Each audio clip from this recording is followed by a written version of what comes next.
মথুৰাপুৰত নিশা bike চুৰৰ সন্ত্ৰাস। মথুৰাপুৰ অঞ্চলত পুনৰ সক্ৰিয় বাইক চুৰ।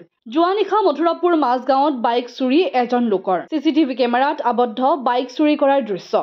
চৰাইদেউ জিলাৰ মথুৰাপুৰ আৰক্ষী থানাৰ অন্তৰ্গত নিমনাগৰ নিবাসী নাজিমুদ্দিন আলী নামৰ লোকজনৰ NL04E7449 নম্বৰৰ ডিস্কভাৰ বাইক চুৰি।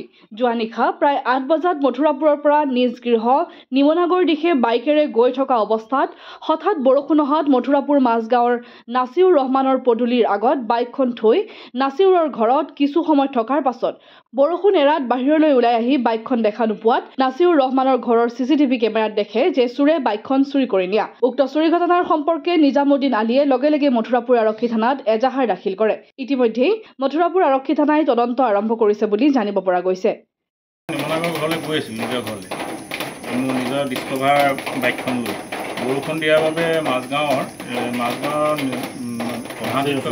প্ৰধান শিক্ষক মানে নাছিৰ ৰহমানৰ ঘৰৰ আগত বাইকখন ৰাখিবলৈ বৰষুণ দিয়াৰ কাৰণে মই সোমাইছোঁ। বৰষুণ এৰাই দিয়াৰ পাছত চাইছোঁ বাইকখন তাহাঁতৰ গেটৰ সন্মুখত নাই। চিচিটিভি ফুটেজত দুজন ল'ৰা ওলাইছে, এজনে খেদি লৈ গৈছে, ধৰিব পৰা হোৱা নাই। মই থানাত এজাহাৰ এখন দিলোঁ। বাইকখন ডিস্কভাৰ 135 BTSI, নাম্বাৰ আছিলে NL04E7449। সেই বিষয়ে থানাত অৱগত কৰা হৈছে নেকি? থানাত অৱগত কৰালোঁ, এজাহাৰ দিয়া হ'ল। ঘটনাটো কেইটা বজাত হৈছে? 8টামান বজাত নিশা।